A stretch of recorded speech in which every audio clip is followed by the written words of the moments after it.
Est-ce que Safonov a les épaules pour être un titulaire du côté du Paris Saint-Germain? Est-ce que Lucas Chevalier est déjà un échec? Est-ce que Donnarumma aurait dû rester au sein du club de la capitale? Salut tout le monde, c'est TMF et aujourd'hui on va s'interroger sur ces questions en revenant sur la situation de ces trois portiers. On commencera en revenant sur le départ de Donnarumma, un départ qui a énormément fait parler à l'époque et qui aujourd'hui peut être regardé à la lecture des performances du portier italien du côté de Manchester City.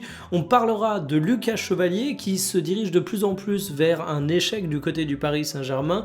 De mon côté, j'étais relativement optimiste il y a de ça relativement peu de temps, mais force est de constater que Luis Enrique est en train de prendre des décisions fortes et que, quel que soit son avis, eh bien on peut pas l'ignorer. Et puis on fera une analyse sur Safonov, parce que finalement, Safonov, il est souvent analysé au regard de la dynamique des gardiens du Paris Saint-Germain, mais est-ce que lui, en tant que joueur, il a les épaules pour être titulaire dans un club comme celui du PSG?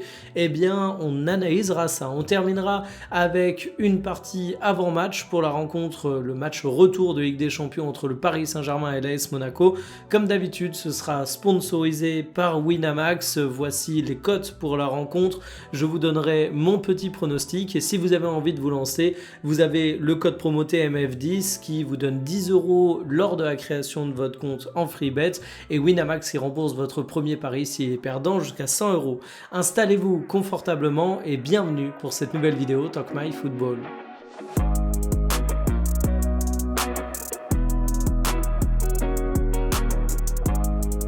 Donnarumma a été viré du Paris Saint-Germain au cours de l'été et aujourd'hui on est en train de se demander si le Paris Saint-Germain n'a pas fait une monstrueuse connerie. Mais qu'on soit clair, moi à l'époque je le comprenais parfaitement et je vais pas réécrire l'histoire. S'il y a bien un entraîneur qui pouvait se permettre une décision radicale dans son club, c'est Luis Enrique. Luis Enrique, il avait gagné la confiance de sa direction en gagnant la Ligue des Champions. Il avait construit un groupe qui était efficace et s'il y avait bien une personne qui était bien placée pour savoir ce qu'il fallait au Paris Saint-Germain, c'était lui. Donc quand il parle de changer de gardien, eh bien tu as tendance à respecter un peu son statut et à l'écouter. En plus de ça, en tant que suiveur ou supporter du PSG, on va avoir un avis sur les prestations de Donnarumma, mais il ne faut pas oublier qu'il y a toute une partie de la problématique qu'on ne voit pas. Pour vous donner un exemple très concret, un entraîneur va devoir adapter son équipe aux qualités et aux défauts de chaque joueur. Si tu as une charnière centrale qui est particulièrement lente, bah tu sais que tu vas pas pouvoir jouer trop haut parce que sinon tu vas te faire prendre de vitesse. Du coup, tu vas essayer de jouer un peu plus bas. Alors peut-être que ta charnière centrale va être excellente comme ça, mais en attendant, ça t'amène une impossibilité de jouer haut. Or, c'est peut-être ce que tu voulais. Et bien avec un gardien de but, c'est la même chose. Il faut pas seulement regarder ce que Donnarumma faisait de bien ou de mal au cours des rencontres avec le Paris Saint-Germain. Il faut également regarder ce que Donnarumma empêchait Luis Enrique de faire et apparemment beaucoup de choses vu les décisions assez radicales de l'entraîneur du PSG. On sait que le jeu au pied a jamais été son point fort, mais finalement, c'est un gardien qui avait quand même brillé en Ligue des Champions, donc qui était apprécié. Mais moi, j'ai toujours tendance à dire la même chose sur Donnarumma, c'est qu'il faut faire attention au côté, on va retenir les derniers matchs qu'il a fait du côté de la Champions League, parce qu'ils sont finalement assez peu représentatifs de la période qu'il a connue, ne serait-ce que sur ses statistiques en Ligue 1 l'année dernière, vous vous rendez compte que c'était pas particulièrement brillant. Donc en fait, ouais, il y avait matière à le contester, mais ça présentait quand même des contraintes pour Paris. Des contraintes de groupe parce que tu virais un élément qui était crucial et qui était du sacre, donc forcément ça a dû faire jaser un petit peu en interne.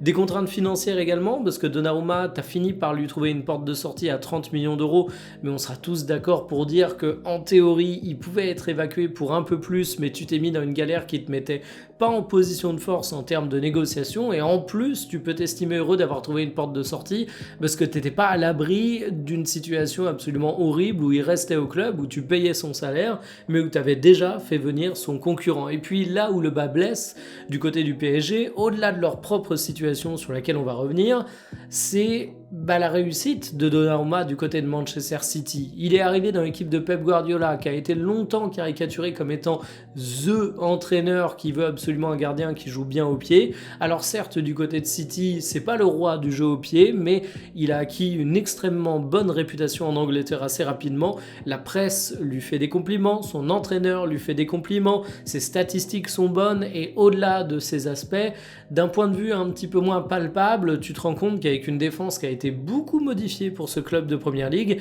et ben Donnarumma il s'est imposé comme un leader vocal, assez charismatique, expérimenté, qui était capable d'être un vrai leader de défense, donc c'est une réussite, et bah tu te dis que finalement c'était quand même un bon gardien Donnarumma. T'as viré Donnarumma et Lucas Chevalier aujourd'hui, force est de constater que ça a quand même une belle tête d'échec. Alors qu'on soit clair, c'est pas directement moi qui est en train de vous dire que c'est un échec, c'est plutôt la situation que je commente qui me fait dire que c'est un échec. Parce que si je dois considérer Lucas Chevalier à titre personnel, je pense que c'est un gardien qui est loin d'avoir montré tout son potentiel au Paris Saint-Germain, je pense que c'est un gardien qui est de qualité, et je pense qu'avec un petit peu de temps, il aurait pu gommer ce qu'on a tendance à lui reprocher. Mais le temps, eh bien, il en a pu. C'est Luis Enrique qui l'a décidé. C'est simple, depuis le mois de décembre, eh bien, dès que Safonov est en capacité de jouer, dès que sa blessure l'a relâché un petit peu et lui a permis d'être titularisé, eh bien, c'est le Russe qui avait la préférence de l'entraîneur.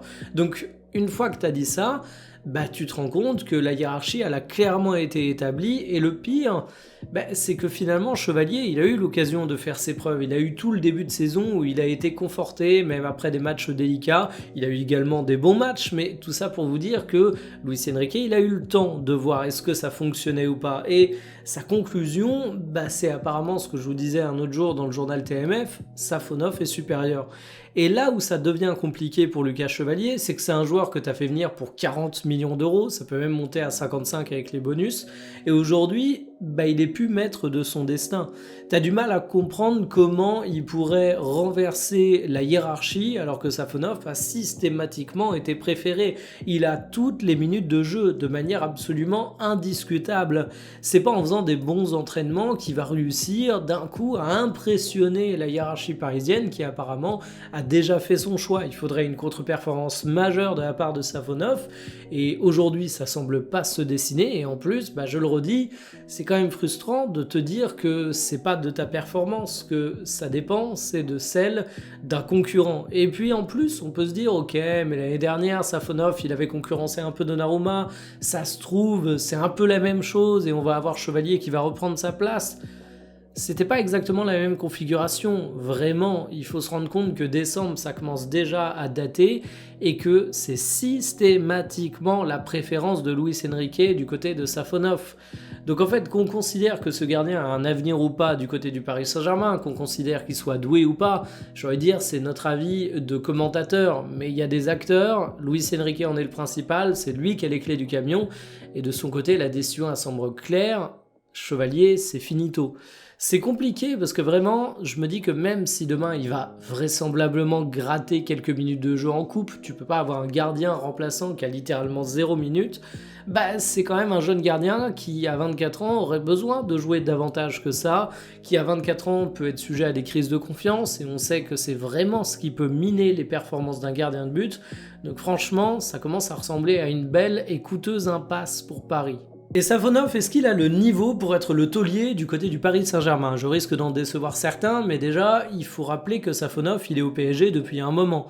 Il a débarqué au cours de l'année 2024 et il n'a pas non plus impressionné tout le monde. Si ça avait été le meilleur gardien du monde de façon absolument incontestable, il aurait déjà eu l'occasion de se faire remarquer, d'autant plus que la saison passée, il avait quand même une quinzaine de matchs avec le Paris Saint-Germain, autrement dit, il n'était pas non plus privé de chance de montrer qu'il avait le niveau pour être titulaire. Le niveau, il l'avait pas face à Donnarumma, le niveau au début de saison, il ne l'avait semble-t-il pas face à Chevalier, et finalement, c'est davantage la contre-performance aux yeux de Luis Enrique du gardien français qui a donné sa chance à Safonov. Ok, Safonov n'a pas le niveau de plier tous les débats du côté du Paris Saint-Germain, mais à quoi on a affaire avec ce goal? Est-ce que ça reste quand même un élément qui peut être présent dans les cages de Paris de façon convaincante, à défaut d'être présent de façon vraiment impériale? On sait qu'il est très doué durant les séances de tir au but. Mais là-dessus, j'ai pas envie d'en parler pendant 2 ans parce que finalement, c'est quand même un cas assez exceptionnel, la séance de tir au but. Alors ça compte, on le sait dans le football français que les tirs au but ça peut compter, que c'est pas une loterie contrairement à ce qu'on a pu entendre, mais en attendant, c'est quand même pas la situation qui se présente le plus souvent au cours des rencontres. Et justement, au cours des rencontres, qu'est-ce qu'a montré Safonov ?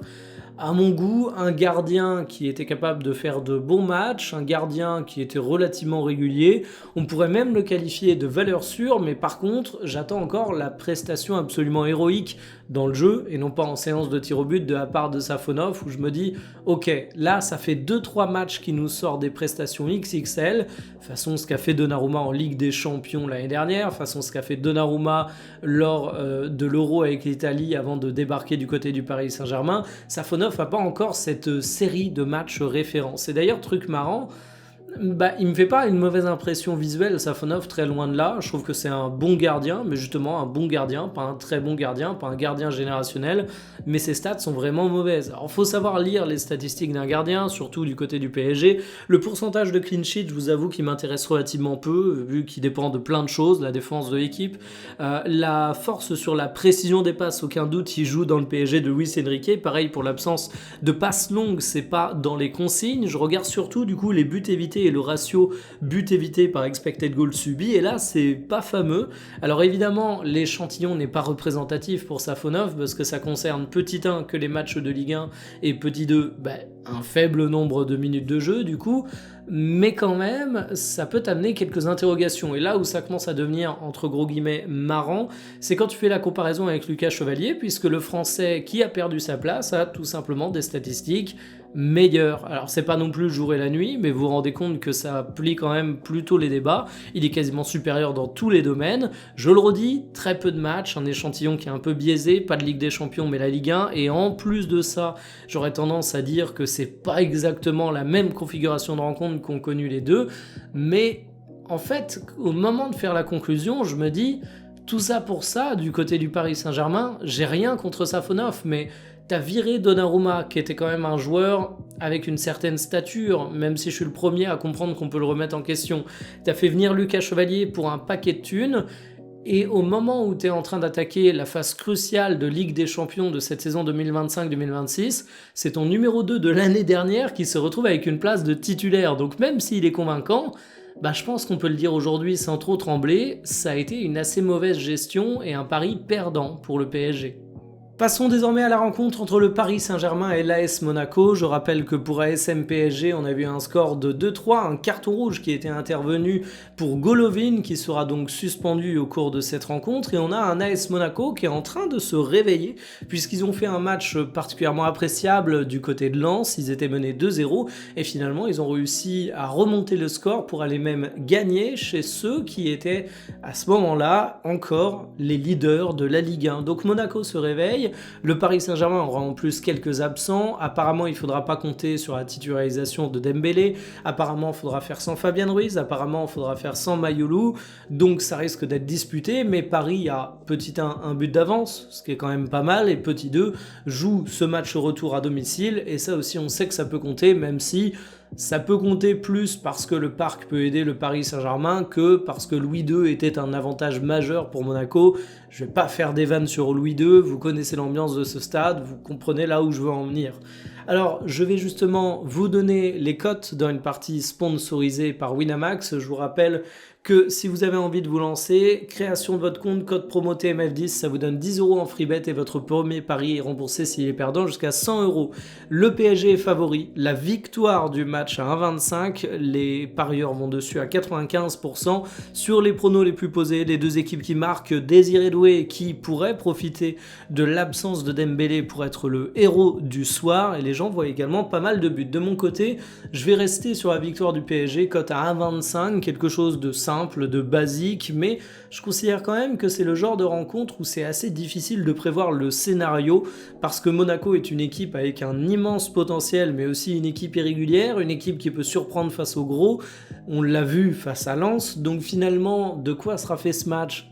C'est quand même dur à dire, mais moi j'ai plutôt confiance en la capacité du Paris Saint-Germain à finalement pas se saborder, parce que je l'ai beaucoup dit dernièrement, la force de ce Paris Saint-Germain, c'est qu'aujourd'hui c'est une équipe qui peut plier, mais qui rompt assez rarement, qui va pas casser, qui va pas avoir de crise mentale au cours d'une rencontre comme ce qu'on pouvait connaître à une époque.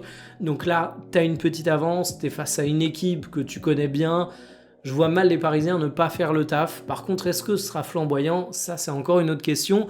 Et ça dépendra peut-être davantage des errances défensives de Monaco et de la capacité de leur leader à sortir des grands matchs face à des gros. Donc, petite pièce sur Paris de mon côté. Je vous dis à demain pour une prochaine. Salut.